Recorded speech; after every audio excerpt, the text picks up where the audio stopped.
여호와께서는 이스라엘에게 주변의 모든 적들을 물리치게 하시고 평화를 주셨습니다. 여호와께서는 이스라엘을 안전하게 해주셨습니다.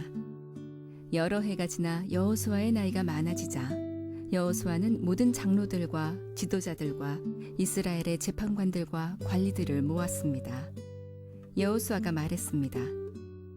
나는 이제 매우 늙었소. 여러분은 여호와께서 우리의 적을 향해 하신 일을 보았소.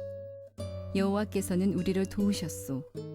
여러분의 하나님 여호와께서는 여러분을 위해 싸우셨소.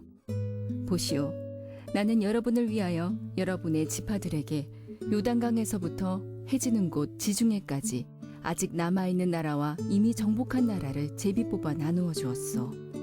여러분의 하나님 여호와께서 그 땅에 사는 백성들을 쫓아내실 것이요, 여러분은 그 땅에 들어가게 될 것이요, 여호와께서는 이 일을 약속하셨소. 힘을 내시오. 왼쪽으로나 오른쪽으로 치우침 없이 모세의 율법책에 써있는 모든 것에 복종하도록 주의하시오. 우리 가운데 아직 이스라엘 사람이 아닌 다른 민족들이 살고 있소. 그들은 자기들의 신을 섬기고 있소. 그들과 친구가 되지 마시오. 그 신의 이름으로 맹세하지 마시오. 그들의 신을 섬기거나 예배드리지 마시오. 여러분은 하나님 여호와를 계속 따라야 하오. 전에도 그랬듯이 앞으로도 그래야 하오. 여호와께서는 여러분이 크고 강한 여러 나라를 물리쳐 이기도록 도와주셨소. 여호와께서는 그들을 여러분 앞에서 쫓아내셨소. 어떤 나라도 여러분을 이길 수 없었소. 여호와의 도우심으로 이스라엘 사람 한 명이 적군 1000명을 이길 수 있었소. 이것은 여러분의 하나님 여호와께서 약속대로 여러분을 위해 싸워주셨기 때문이요. 그러므로 여러분은 온 몸을 다하고 마음을 다해 여러분의 하나님 여호와를 사랑해야 합니다. 우리 다시 한번 하나님 앞에 감사의 박수 올려드리도록 하겠습니다. 크리스마스 주일입니다. 메리 크리스마스. 옆에 있는 분들한테 한번 인사하세요. 메리 크리스마스. 뒤에 있는 분들한테도 웃으면서 좀 하세요.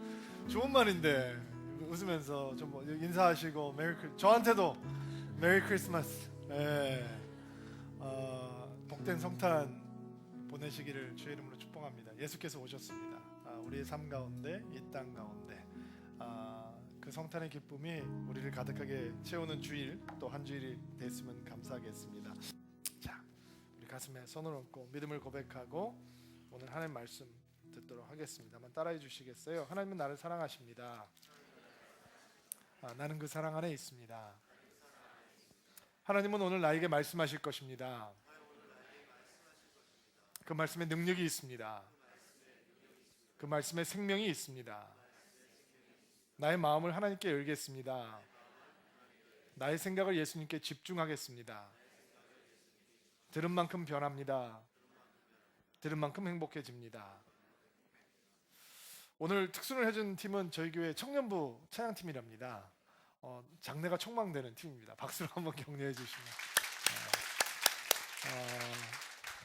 너무 기대가 돼요. 저들이 얼마나 아름답게 성장하고 성숙해 갈 수 있는지 너무 기대가 되고, 가끔씩 성인 예배도 와서 섬겨주시면 감사하겠습니다. 자, 여호수아는 그의 파란만장한 삶이 거의 이제 끝자락에 온 것을 직감했습니다. 그리고 110세가 되어서 이스라엘 정복 전쟁의 노병 여호수아가 인생을 마감하는 설교를 2편을 하게 됩니다. 그 설교가 여호수아서 23장과 24장에 기록되어 있습니다. 어떤 사람은 그것을 한 설교로 보기도 합니다. 근데 저희는 23장은 리더들을 모아놓고 하는 고별 설교였고 24장은 온 백성들을 향한 고별 설교라고 받아들이는 것이 조금 더 무난할 것 같습니다. 2014년 남아있는 2주일 동안 저희들은 이스라엘의 영웅 여호수아의 설교 속으로 좀 빠져들어보려고 합니다. 23장 1절 말씀 한번 읽어볼까요? 여호수아의 설교가 등장하는 마지막 때를 하나님께서 설명을 해주시고 계시는데 23장 1절 말씀 한번 읽어보겠습니다. 시작.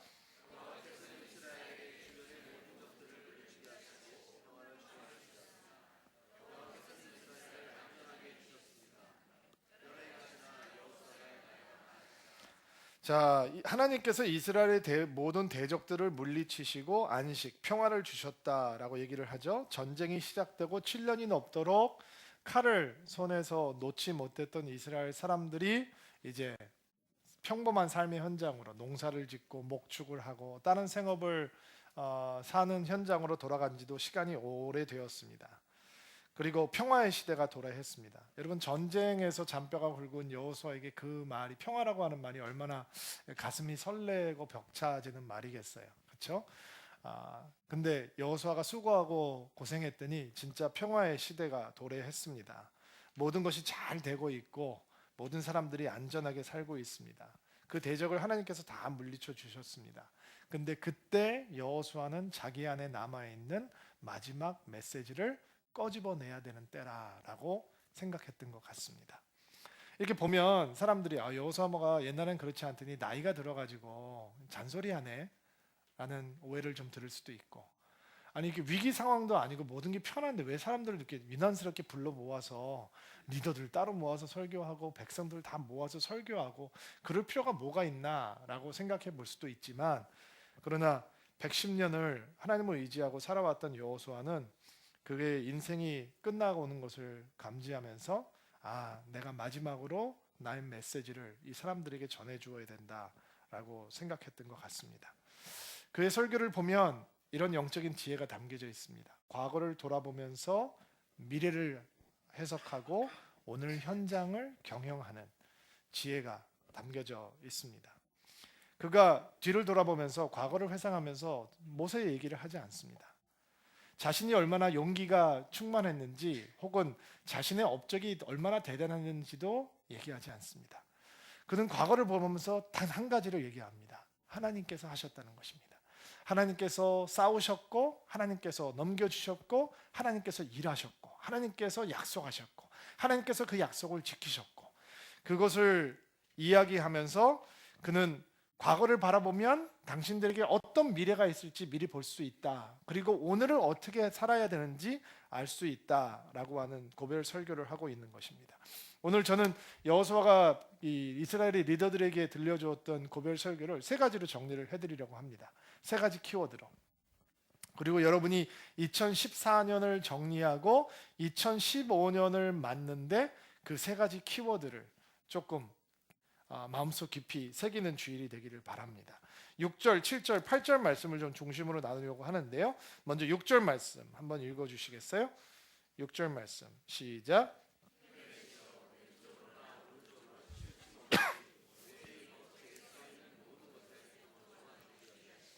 자, 첫 번째 여호수아의 고별 설교를 기억하는 첫 번째 키워드는 힘쓰라라고 하는 말입니다.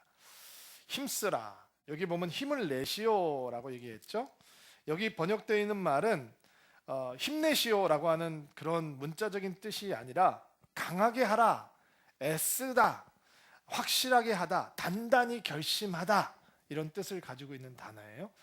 히브리 말로는 하자크라고 하는 단어예요. 그러니까 be strong이라는 말보다는 결단해라, 힘쓰고 결정해라, 이런 의미가 오히려 더 강하게 남아있는 거예요.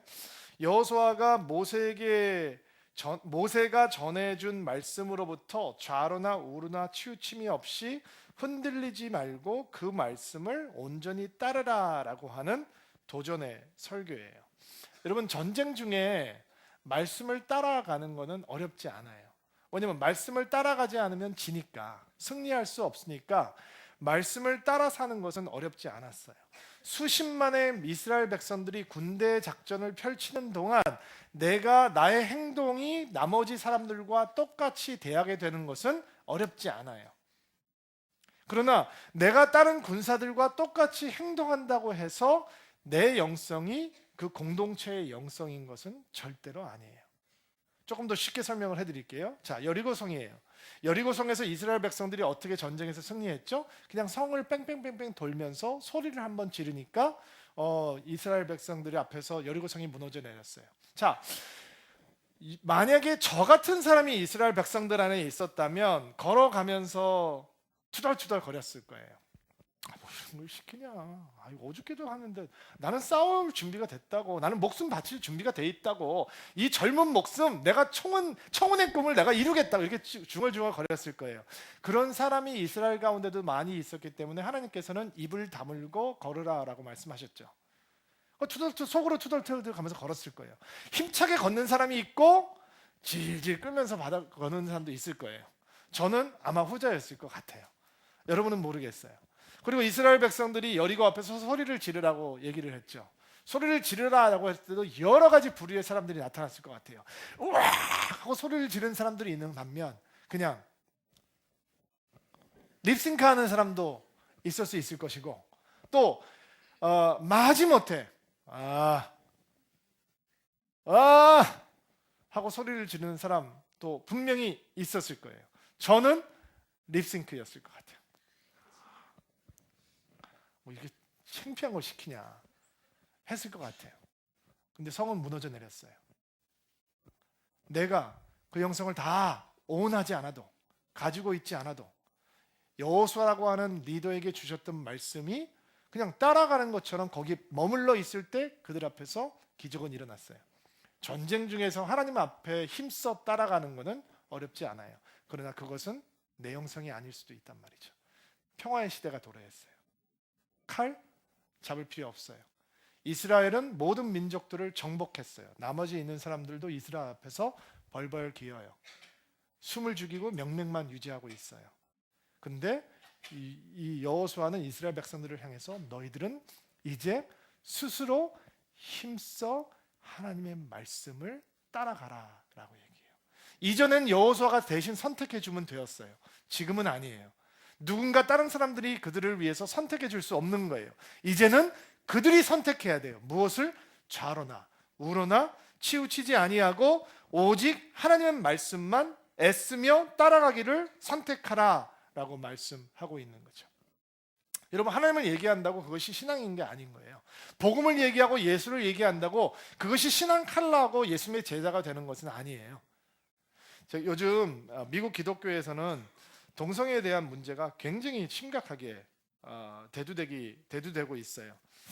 사실은 동성애를 반대하는 신앙을 주장하는 사람들이 굉장히 구시대적인 신학이고 편협한 신앙관을 가진 괴팍한 사람들로 간주되고 있어요.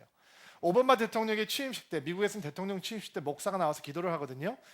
근데 오바마 대통령 재취임할 때 초청받았던 목사님이요, 아주 이 동성애를 반대하는 대표적인 복음주의자예요. 그리고 그것이 알려지고 마지막에 그가 와서 기도하는 것을 오바마 행정부에서 취소했어요. 얼마 전에 CNN이라고 하는 뉴스 방송에서 앤더슨 쿠퍼라고 하는 유명한 앵커가 두 사람의 목사를 데려다 놓고 인터뷰를 했어요. 참고로 앤더슨 쿠퍼라고 하는 앵커도 유명한 동성애자죠. 그리고 두 명의 목사 중에 한 명은 동성애자인 것을 스스로 고백하는 사람이고, 한 명은 동성애 죄를 짓고 타락했던, 그리고 회복되고 있는 목사님이셨어요. 세 명이서 대화를 하는데 본인이 동성애자다라고 고백을 하면서 목회를 하고 있는 목사님이 이런 말씀을 하셨어요. 하나님께서 나를 이렇게 만드셨다. 그것을 정직하게 받아들이는 것이 진리를 받아들이는 것이다. 내가 나의 동성애적인 정체성에 대해서 정직하지 않고서는 예수의 복음, 그 진리를 받아들이는 것이 아니며 진리 안에 거하는 것이라고 할 수가 없다. 내가 그 진리에 정직하지 않고 어떻게 하나님의 복음이 내 안에 있을 수 있겠는가, 뭐 이런 식의 얘기를 하는 거예요. 저는 기가 막혔어요. 사람들이 예수를 얘기하고 진리를 얘기하고 복음을 얘기하고 하나님을 얘기하지만 하나님과 가까워지지 않을 수 있구나, 하나님의 진리하고는 정말 동떨어진 삶을 살 수 있구나 라는 것을 다시 한번 보게 되었어요. 여러분, 여호수아는 여러분 하나님을 많이 말하고 사십시오. 하나님에 대해서 많이 말을 하십시오. 눈을 뜨건 눈을 감건 계속해서 하나님에 대해서 얘기하십시오 라고 권면하고 있지 않아요. 그는 하나님을 힘써 따르라 라고 얘기하고 있어요. 힘써 순종하라 라는 거예요. 땀을 흘리며 애를 쓰며. 왜냐하면 우리가 가지고 있는 자연적인 성향이 하나님을 불순종하고 하나님을 따르지 않고 하나님을 무시하는 것이 더 내추럴하기 때문에, 더 자연스럽기 때문에 당신들은 땀을 흘리며 애쓰며 하나님의 말씀을 따라 살아야 된다라고 얘기하고 있는 거예요. 여기서 힘쓰다라고 하는 히브리 단어가 하자크다라고 하는 얘기를 여러분에게 드렸는데 잊어버리시겠죠. 근데 이런 하자크라고 하는 단어가 구약에서는 또 다른 말로 번역이 되기도 해요.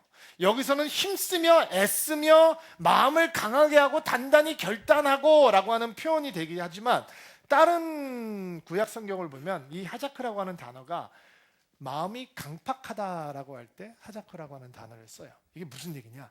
여러분, 우리가 말씀이 우리 안에 들어와서 말씀이 우리를 붙들고 말씀이 우리를 휘감아 버리지 않으면 내가 하자크 돼버리는 거예요. 강팍해져 버린단 말이죠. 말씀이 우리를 주장하지 않으면, 우리가 애쓰며 결단하며 말씀을 따라가지 않으면 우리는 강한 사람이 되는 게 아니라 강팍해져 버리는 사람이 되는 거예요. 그러나 말씀이 우리 안에 들어오면 우리가 말씀을 붙들기 시작하고 그 말씀을 따라 살고, 그것이 불편하고 힘들어도 말씀을 따라가려고 우리가 힘쓰고 결단하고 애쓰고 따라가면 우리는 강팍한 사람이 되는 것이 아니라 강한 사람이 되어간다는 것이죠. 저희 교회에 지금 굉장히 아픈 아이가 있어요. 4개월 된 아이인데 차영준 형제님, 황수희 자매님 셋째 아이 선율이에요. 선율이가 심장에 바이러스가 들어가서 지금 굉장히 급박하고 위험한 상황이에요. 월요일 날 갑자기 응급실에 들어가게 되고 삼성병원에 들어가게 됐는데 이 심장이 박동을 전혀 못하게, 심장의 기능을 못하기 때문에 이제 피를 머신으로, 기계로 이렇게 돌려서 몸속으로 다시 집어넣어줘요. 근데 의사 선생님들이 10일에서 15일 정도가 그렇게 살아남을 수 있는 최대 기간이라고. 왜냐면 장기가 이제 손상이 될 거 아니에요. 간도 기능이 안 좋고 콩팥도 기능이 안 좋아요. 소변도 못 봤었는데 어저께부터 소변을 보기 시작했대요. 요만한 4개월짜리 아이예요. 제가 얘기를 듣고 안영호 목사님과 같이 신방을 갔는데 벌써 그 상황이 터졌을 때는 순식구들이 고향 일산에 있는 셀이거든요. 저희 교회 고향 지역에 있는 셀이 한 개 있어요. 근데 전 식구들이 다 모여서 밤 1시에 거기서 기도하고 아이를 위해서 중보했다라는 얘기를 들었어요. 저도 계속 신방하면서 기도하고 있는데 형제님께서 저에게 이런 얘기를 할 때 제가 믿음의 고결함을 보게 되었어요. 지금 아이가 위험해요. 그리고 앰뷸런스를 타고 병원으로 옮기는 동안 그 앰뷸런스에서 계시는 분이 이런 얘기를 했다는 거예요. 아이가 지금 죽을 수도 있습니다. 그리고 아빠가 기도했대요. 하나님, 내 아이를 찬 길바닥에서 잃을 수는 없습니다. 그리고 하나님이 그 아이를 병원까지 인도해 주셨다라고 얘기하는 거예요. 저는 기가 막혔어요. 지금 피를 기계로 돌려야 되는 소아 응급실에 들어가 있는 아이를 보고 하나님이 그 아이를 그렇게 거기까지도 인도해 주셨다라고 하는, 여러분, 믿음이 이렇게 강해요. 여러분, 믿음은 고귀한 거예요. 이런 절망적인 상황에서 그들은 눈물을 흘리면서 발을 구르면서 막 화를 내고 분노하는 것이 아니라 그들과 함께 하고 계시는 하나님을 의지하고 있었어요. 여러분, 우리 안에 그 믿음이 있는 거예요. 그 믿음이 어떻게 우리 안에서 강해지느냐? 여러분, 애쓰며 결단하며 말씀을 따라가면, 그 말씀대로 거하겠다라고 하면 우리가 강팍해지는 게 아니라 강해지는 거죠. 그러나 그 말씀이 우리 안으로 들어오지 않고 우리 바깥에 머물러 버리면 우리는 강팍한 존재가 되어버리는 거예요.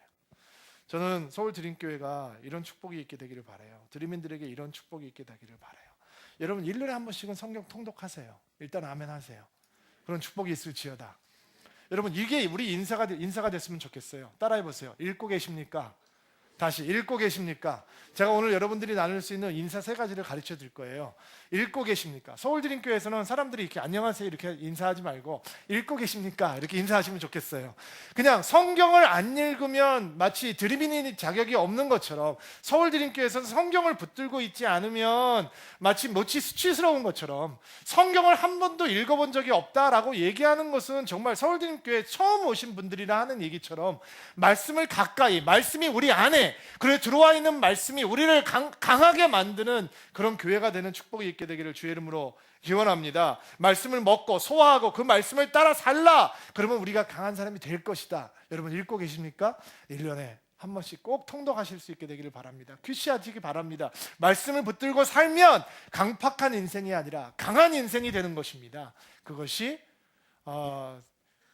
여호수아가 우리에게 들려주는 힘쓰라라고 하는 말씀 가운데 숨겨져 있는 하나님의 지혜예요. 자, 두 번째 7절 말씀 한번 읽어볼까요? 시작.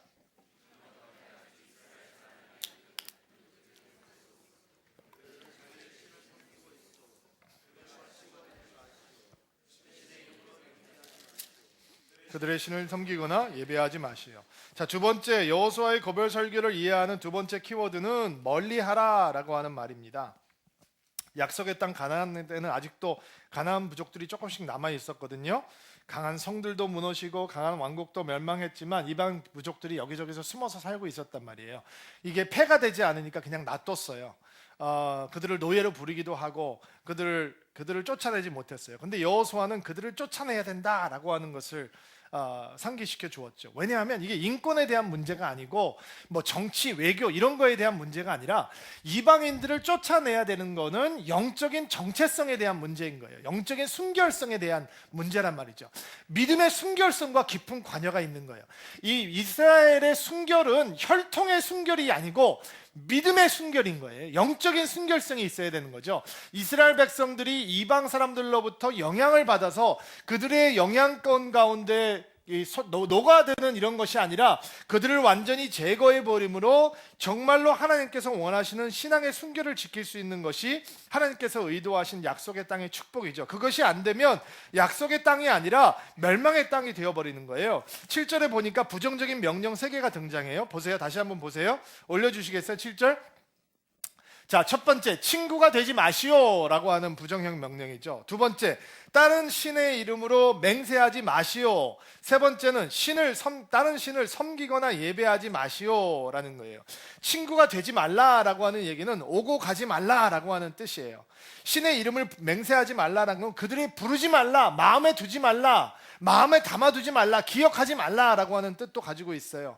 그리고 다른 신을 섬기거나 예배하지 말라라고 하는 것은 문자적으로 굽히다, 엎드리다, 경배하다 이런 뜻이에요. 근데 그 순서가 경이로워요. 여러분 보세요. 창세기에 나와 있는 인간의 첫 번째 타락도 삼손과 데릴라의 사건 속에서도 그리고 솔로몬이 그렇게 지혜로운 왕이 영적으로 퇴락해 가는 과정도 이 3가지 과정으로 흘러가는 거예요. 오며 가다가 마음에 두기 시작해요. 기억에 남는단 말이에요. 그리고 결국 굴복하는 거예요.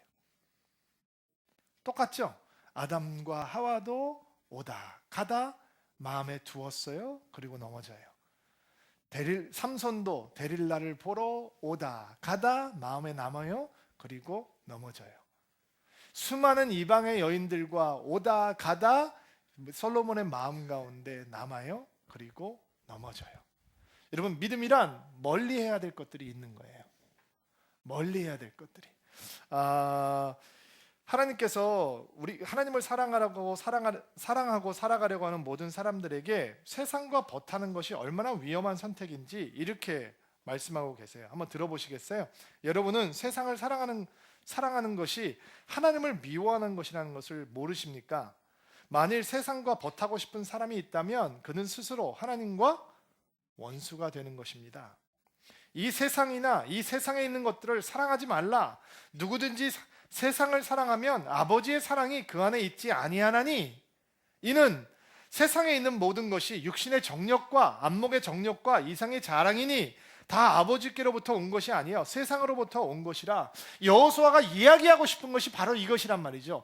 우리 안에, 우리 영혼에, 우리 마음에, 우리 육신에, 우리 이생에, 우세 시간에, 우리의 사랑에, 우리의 열정에, 우리의 재정에, 우리의 삶의 모든 것에 눈에 보이는 것이나 눈에 보이지 않는 것이나 컴퓨터에 용량이 정해져 있듯이 우리에게도 용량이 정해져 있단 말이에요. 그리고 믿음의 싸움은 어떤 싸움이냐면 그 용량을 빼앗기지 않으려고 하는 싸움이라는 거예요.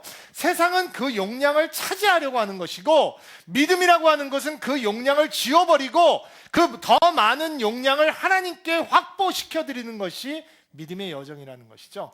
무제한 캐파를 가지고 있는 사람은 아무도 없어요. 저도 없고 여러분도 없어요. 우리의 캐파는 정해져 있어요. 그러니까 다른 것이 차지하고 그것을 차지하고 있으면 그 자리에는 하나님이 없는 거예요. 어떤 아빠의 마음에는, 어떤 사업가의 마음에는 돈에 대한 근심과 염려로 그의 메모리가 가득해요.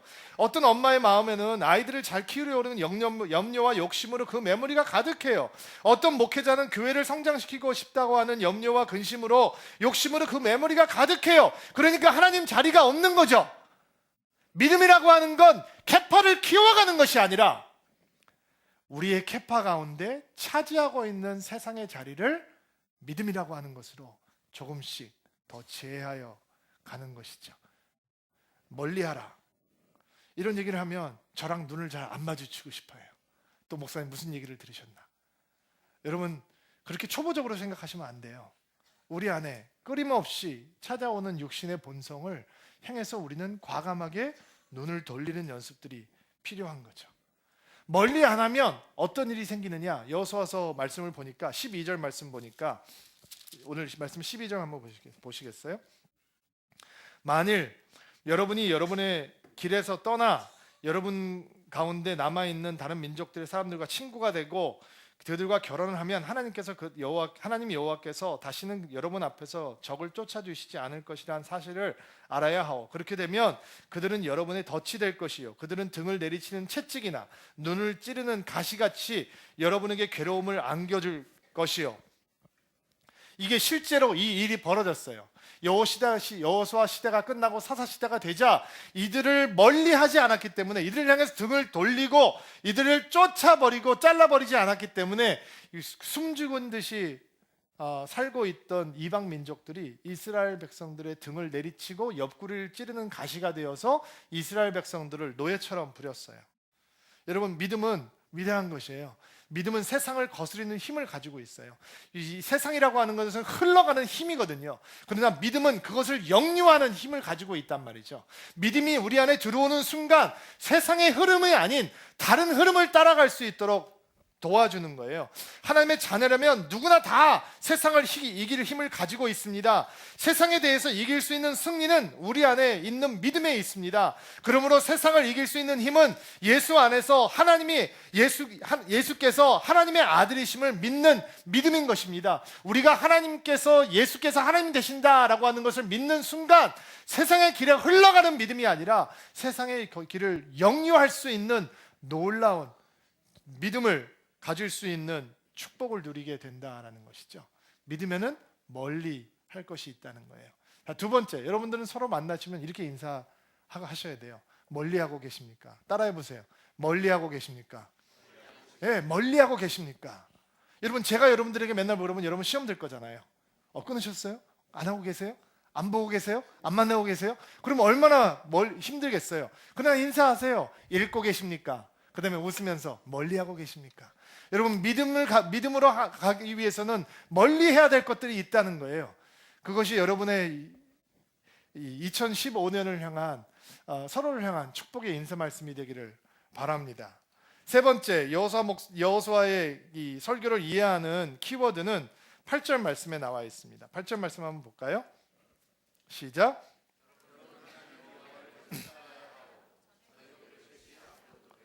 자, 계속 따라야 한다라고 하는 바로 이 말씀, 계속 따라야 한다.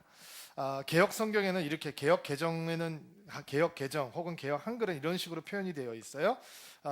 오직 너희 하나님 여호와께 가까이 하기를 오늘까지 행하는 것처럼 하라. 혹은 너희 하나님 여호와를 친근히 하기를 오늘까지 행한 것 같이 하라. 가까이 하다, 친근히 하다. 이게 다바크라고 하는 히브리 단어예요. 다바크. 이게 무슨 더 쉽게 표현을 하면 착 달라붙다, 붙어서 떨어지지 않는다 라고 하는 말을 표현할 때 다바크라고 하는 말을 쓰는 거예요. 여호수아가 이스라엘에게 말하고 있는 설교의 이 내용은 하나님 앞에 착 달라붙어라, 친밀하게 붙어 있어라 라고 하는 말씀이에요. 왜냐하면 여호수아는 하나님께 친밀하게 붙어 있을 때 이스라엘이 어떤 존재가 될 수 있는지 알려주고 싶었던 거죠. 9절 10절 말씀 한번 읽어볼게요. 시작.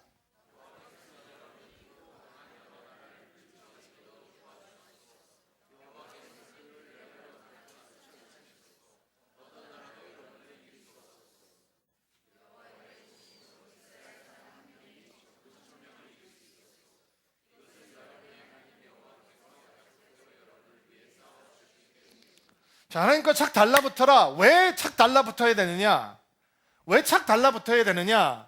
신명기 4장 말씀을 보면 너희가 여호와를 온전히 다바크했기 때문에, 붙어 있었기 때문에 너희가 생존했다라고 얘기하거든요. 너희가 살았다. 자, 맞아요. 붙어 있다라고 하는 것은 생명력이에요. 그러나 그것을 넘어서 여호수아가 110년의 인생을 마무리하면서 우리가 여호와께 찰싹 달라붙어 있어야 된다라고 하는 이유를 뭐라고 설명하고 있냐면, 승리를 할 수 있는 유일한 방법은 이 땅에 승리를 쟁취하면서 나아갈 수 있는 능력 있는 삶이 되기 위한 건 여호와께 붙어 있는 것밖에 없다라는 것이죠. 우리가 여호와 앞에 붙어 있으면 이스라엘 백성 한 사람이 1000명을 이길 수 있다라고 얘기하는 거예요.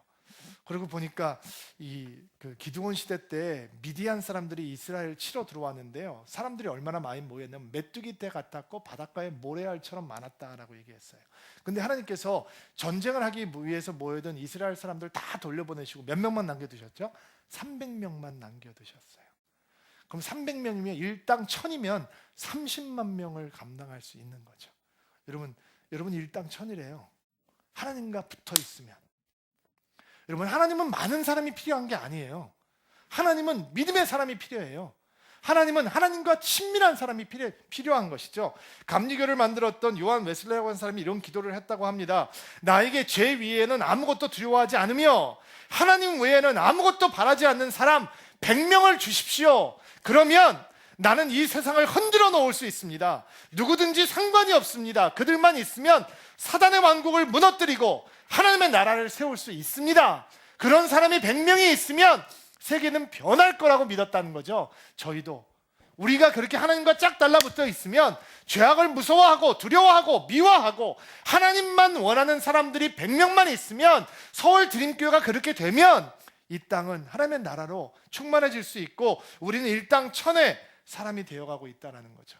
여러분, 친밀에는 언어가 있어요. 친밀의 언어는 기도예요. 2014년 마무리하고 2015년을 가면서 저희는 새벽 기도를 준비하고 있어요. 그냥 다른 거 하니까 하는 거 아니에요. 여러분, 이번에 작정하고 다 나오시기를 주의 이름으로 축복합니다. 일단 아멘 하시고, 새벽에 잠 못 일어난다. 새벽 5시 반에 바쁜 사람은 없잖아요. 새벽 5시 반에 바쁜 사람은 없어요. 그러니까 여러분은 여러분의 본성을 역류할 수 있는 믿음이 있는 거예요. 내 안에 있는 예수 그리스도를 향한 믿음이 그 육신의 본성을 거느릴 수 있는 거예요. 그러니까 나와서 기도하세요. 2주 동안 작정하세요. 그것이 친밀의 언어예요. 그 대신 이렇게 약속하셔야 돼요. 여러분, 오셔서 여기 와서 예배 드리고 가는 것이 문제가 아니고 여기 앉아서 기도하셔야 되는 거예요. 기도하라면 큰 소리로 기도하고, 주여 하라면 주여 하고. 그런데 함께 기도한 자리가 끝나고 나면 저는 최소한도 여러분들 이 자리에서 30분은 움직이지 마세요. 샤워하고 오세요. 출근 시간 없다라고 하면 밥 굶고 2주 동안 가세요. 괜찮아요. 안 죽어요.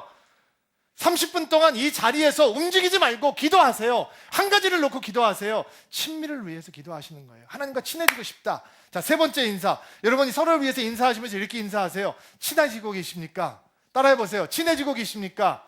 자, 읽고 계십니까? 멀리하고 계십니까? 친해지고 계십니까? 그러면 유교적인 겸손함을 몸에 품고 있는 우리 사람들은 제가 그거는 겸손이 아니에요. 여러분, 친해지고 있습니까? 라고 하면 여러분은 얘기할 수 있어야 되는 거죠. 뭐라고? 예, 친해지고 있습니다. 깊어지고 있습니다. 나는 하나님을 더 많이 알아가고 있습니다. 나는 하나님과 더 친밀해지고 있습니다. 나의 기도는 더 뜨거워져가고 있습니다. ing로, 현재 진행형으로, 과거형이 아니라 나는 그랬었다가 아니라 나는 이렇게 되고 있다로 진행될 수 있도록 올해 한 해를 기도로 준비하고, 기도로 마무리하고, 한 해를 기도로 준비하는 여러분들 되기를 주의 이름으로 축복합니다. 여러분이 하나님 만나러 나오시잖아요. 여러분 졸면서 그냥 할 수 없이 뚜벅뚜벅 나오시죠? 힘들게 나오시죠? 근데 하나님은 달려오세요. 하나님은 우리를 만나러 달려오셔요.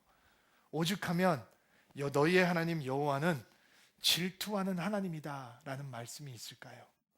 우리가 눈을 부비며 앞으로 나올 때 하나님께서는 샤워하고 8대1로 머리만 가르마 타시고 머리기름 바르시고 달려 나오신다고 여러분 만나러. 자, 여러분 하나님 앞에 찰싹 달라붙어 있는 인생을 살기를 주의 이름으로 축복합니다. 하나님 살아계신데 왜 친하지 못합니까? 교회 오래 다녔는데 제 목사님 제가 은혜 체험이 없어서요. 그러면 체험하셔야죠.